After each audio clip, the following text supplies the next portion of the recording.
Autodidacte, profondément marqué par ses racines, Jeff Friboulet est un peintre de la lignée des grands expressionnistes. Georges Braque avait salué son arrivée sur les cimaises parisiennes en ces termes « Heureux de voir un Normand prendre la relève ». Et Maurice Vlaminck de dire « Vous êtes né peintre comme d'autres naissent paysans ou marins ». Si Fécamp fut sa ville natale et lieu de ses premières années de peintre, ce fils de Terre-Neuve, habitué à la vie simple et rude, a choisi de s'installer à Yport, village de pêcheurs où est ancrée la tradition et la difficile condition des gens de la mer. Jeff Friboulet y conduit son aventure ô combien délicate mais exaltante, celle de la créativité.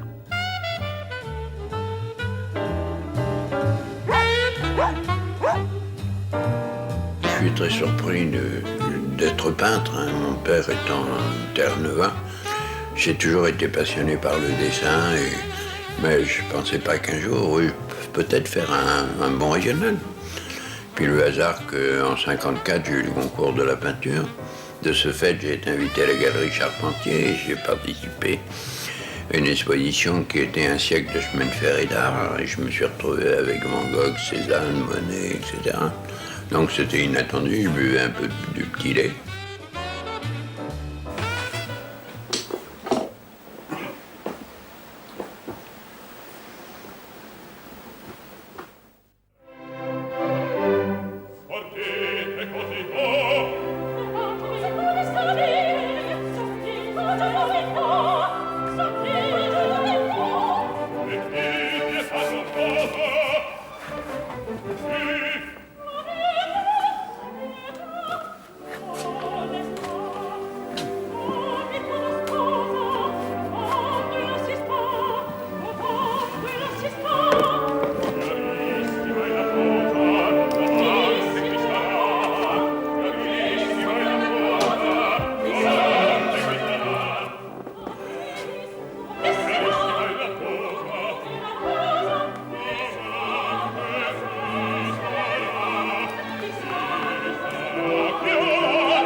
La technique picturale de Friboulet n'est pas le fruit du hasard. Elle est née d'une circonstance fortuite, d'un instant privilégié, où le peintre a agi sous l'emprise d'une pulsion créatrice.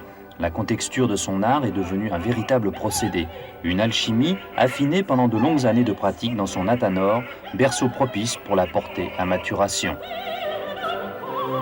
En 1954, tu te souviens quand j'avais fait la gare Saint-Lazare. Ouais. En partant, j'étais en avance, ce qui ne m'arrivait jamais au train. Et puis, j'ai dessiné la gare Saint-Lazare sur un bouquin que j'avais là.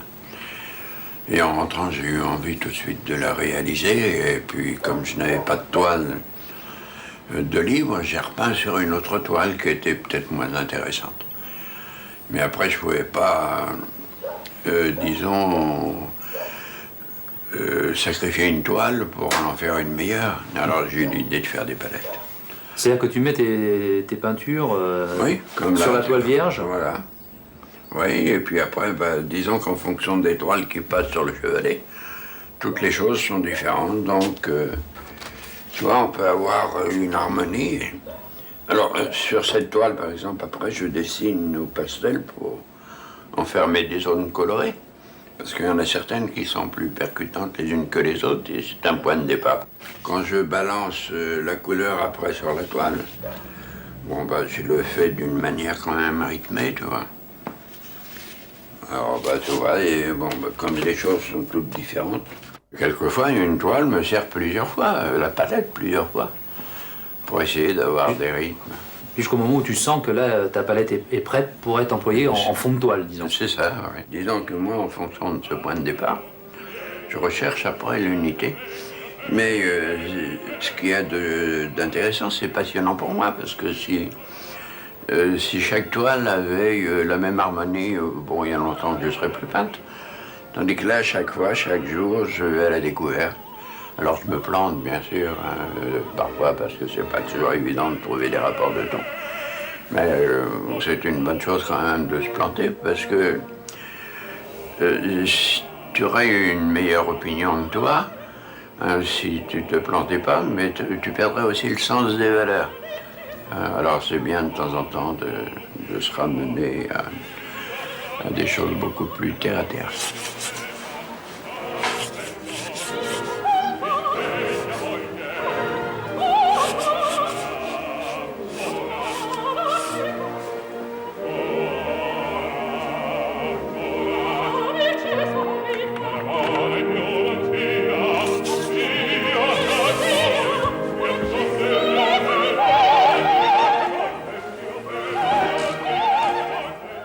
Autrement dit, une toile blanche te gêne. Ah, elle ne m'intéresse plus. Bien sûr, je peins sur des toiles blanches. Mais disons depuis 35 ans, ce côté de la palette, de la couleur, c'est une jouissance. Trouver le rapport, ça t'exalte. Là aussi, c'est un rapprochement de la matière que tu as aussi dans tes sculptures, quoi. Finalement, il y a toujours un lien, aussi bien par le dessin, les masses, les couleurs, et puis la matière, donc par la sculpture. Oui, ça se rejoint donc à l'autre dimension, mais il y a quand même le relief, disons les ombres et les lumières.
J'ai toujours beaucoup de dessiné.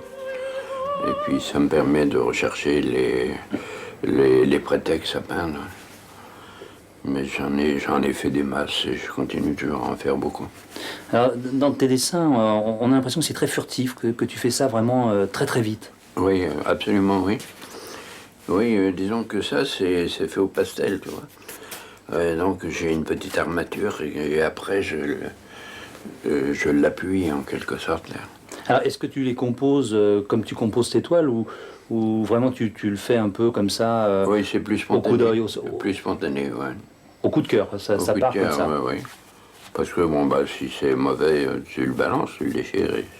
On sent dans ta composition cette volonté de masse. Hein, parce que là, on voit que bon, tu te sers du trait, mais tu places tout de suite des masses sombres autour. Oui, oui, c'est pour la recherche aussi du contraste en même temps. Du rythme, parce que tu vois, c'est appuyé, là. Et le contraste qui donne une vie au dessin. Là. Je prends l'essentiel. Tu vois, comme souvent si je fais plus du paysage, c'est que on est attiré par toutes les choses environnantes. Donc on tombe un peu dans l'imagerie, tandis que là, tu es obligé de serrer le sujet. Et puis de faire donc pleine page. Et je trouve que ça a beaucoup plus de gueule.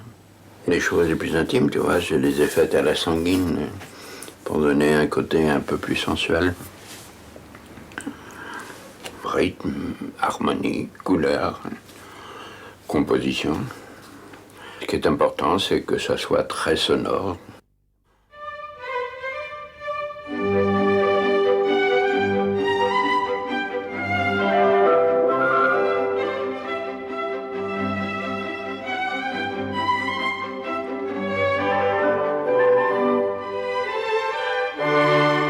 Jamais inquiété des influences que tu aurais pu subir? Bah, disons que je me suis intéressé à tous les courants picturaux depuis que j'ai conscience d'être devenu un peintre, si tu veux. Mais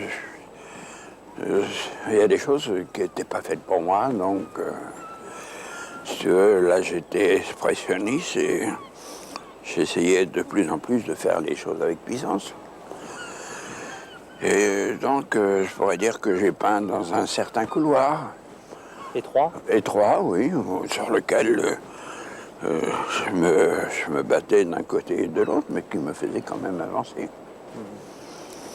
Et justement, comme tu as participé au grand salon comme comparaison, comme les peintres témoins de leur temps, où là, tous les genres, tous les styles étaient mélangés, Oui. bon, tu avais quand même un œil à droite, un œil à gauche, Oui. jamais tu as été tenté. Non, ben, je ne peux pas dire que j'étais sûr de ce que je faisais, puisque c'était une recherche continuelle.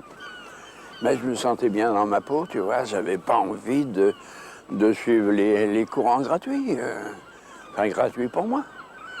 C'était pas dans ma nature. J'ai fait un peu d'abstraction, mais pour le plaisir. Ouais, mais j'ai besoin du côté humain, de la représentation quand même de l'homme, mais d'une manière un peu semi-abstraite. Ce qui veut dire que toi, dans le fond, tu es un peu contre tous ces grands courants qu'il y a eu de la peinture. Finalement, tu penses qu'il vaut mieux continuer toujours sur son chemin plutôt que de bifurquer à un moment donné ou à un autre?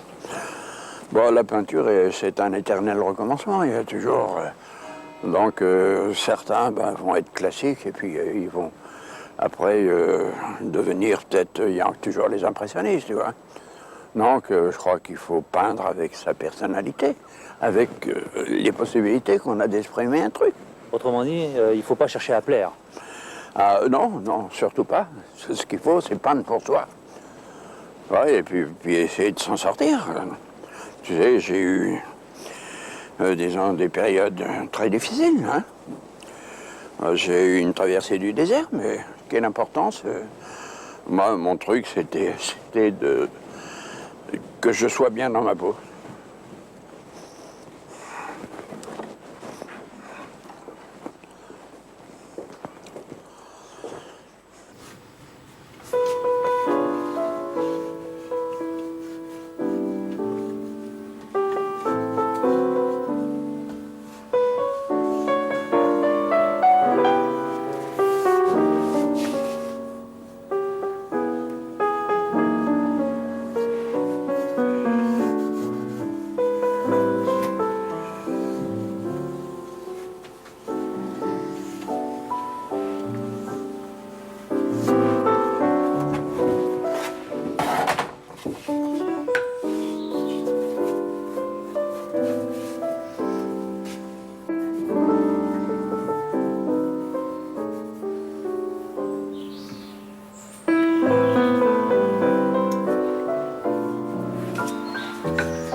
Technique que tu affectionnes finalement particulièrement, c'est la technique du monotype.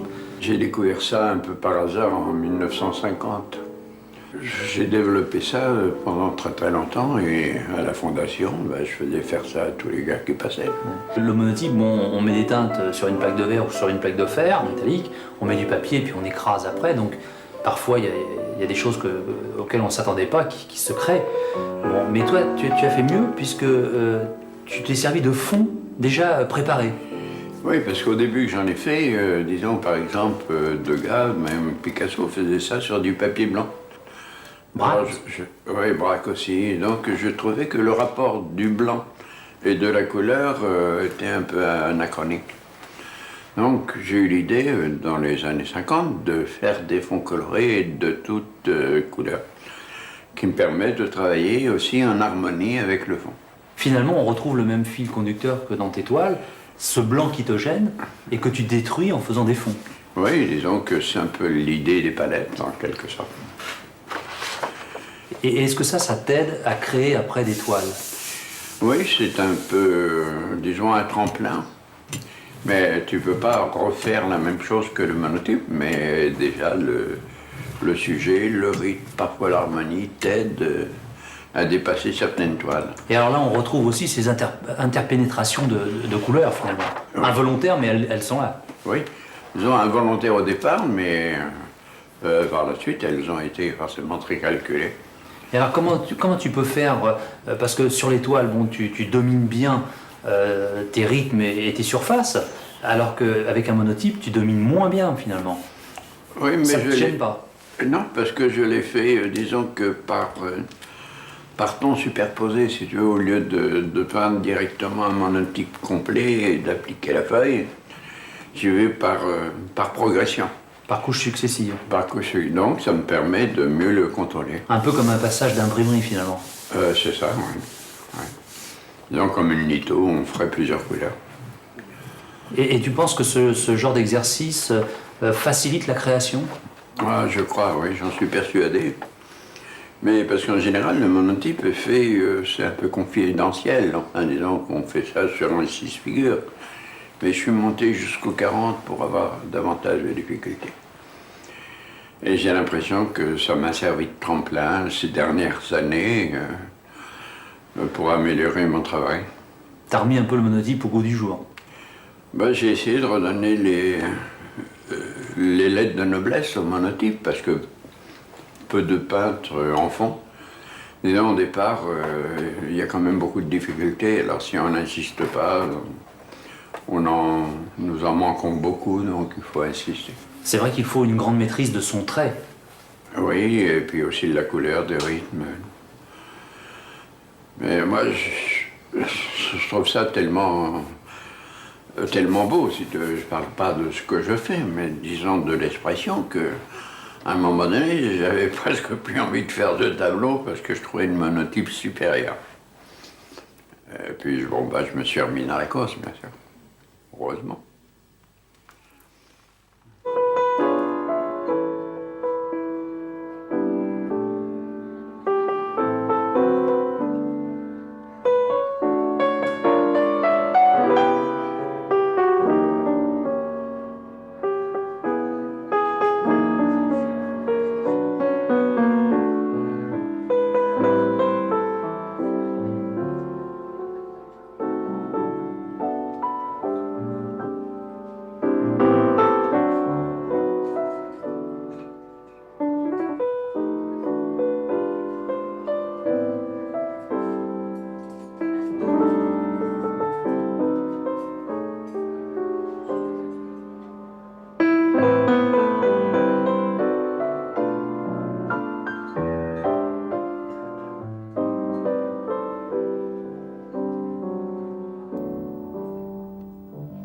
Jeff Friboulet est un artiste témoin de son temps. Son style est original et personnel. Dans le choix de ses thèmes, tout lui est familier. Nature morte, cathédrale, sujets religieux, maternité, femmes et gens de la terre. Mais ce ne sont que des prétextes pour extérioriser sa force créatrice, car chaque œuvre de Friboulet est une projection de son intense émotion et de son ressentir.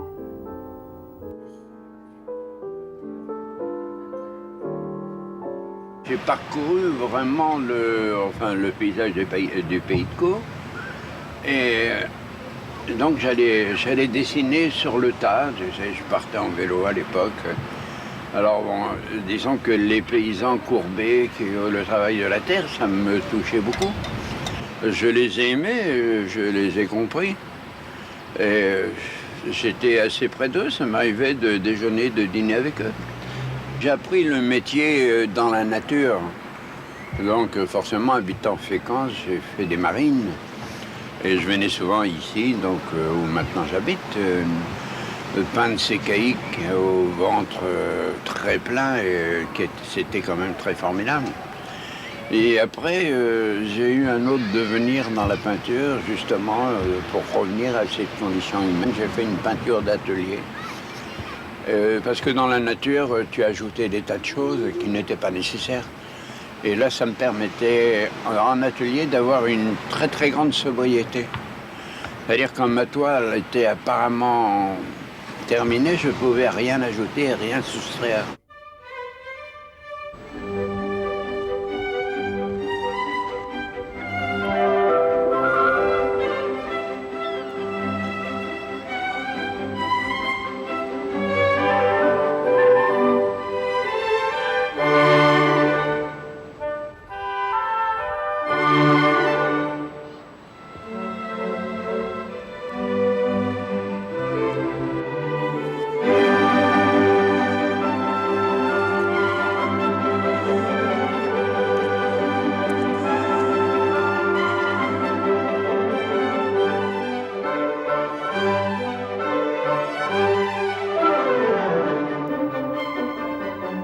Chaque artiste possède sa propre sensibilité. Pour assouvir sa passion, ses états d'âme et se sentir en harmonie, le peintre crée son environnement, collection de peintures ou sculptures, mais aussi des souvenirs plus personnels tels des masques africains ou des objets du culte, mais avec un dénominateur commun, la beauté. Quand on se crée un cadre, c'est quand même plus agréable. Et avec ce manoir, j'ai quand même eu beaucoup de chance, qui a été construit par Jean-Paul Lance, qui était un élève de Peu Chavannes. Et à l'époque, les peintres se recevaient, les littérateurs, les musiciens se recevaient beaucoup. Et aller sur la Côte d'Azur, c'était très loin, donc dans cette maison, ont vécu ou sont passés des peintres tels que Renoir, Corot, Courbet, Delacroix, Géricault et beaucoup d'autres. Et des peintres plus récents comme Braque et beaucoup d'impressionnistes. Et en plus, les littératures. Maupassant avait aussi une maison à Import, donc qui fréquentait cette maison, ainsi que Gide Flaubert. Disons qu'il y a aussi Offenbach, Messager. Donc cette maison a une âme en quelque sorte, et c'est quand même très agréable d'y vivre.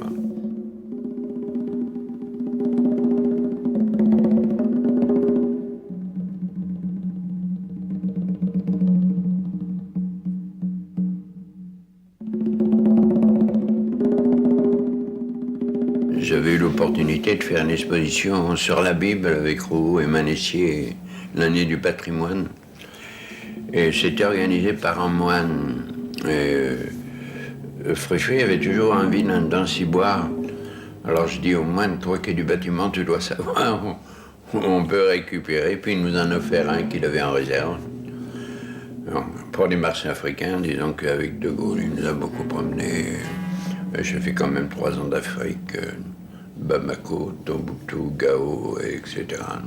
Et pour toi, ça, c'est important d'avoir plein d'objets comme ça, de partout Ah oui, je vis avec.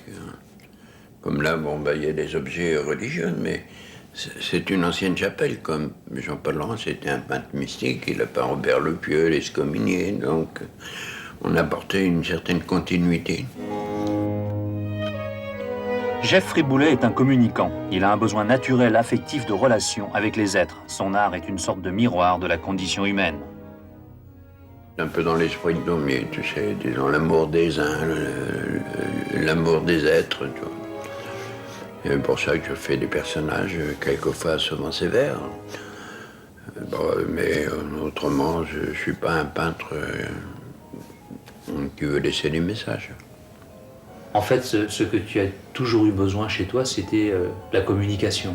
Oui, c'est très important. Oui. Je suis très convivial. J'ai beaucoup de gens qui viennent me voir, qui viennent de loin d'ailleurs, pour me rencontrer.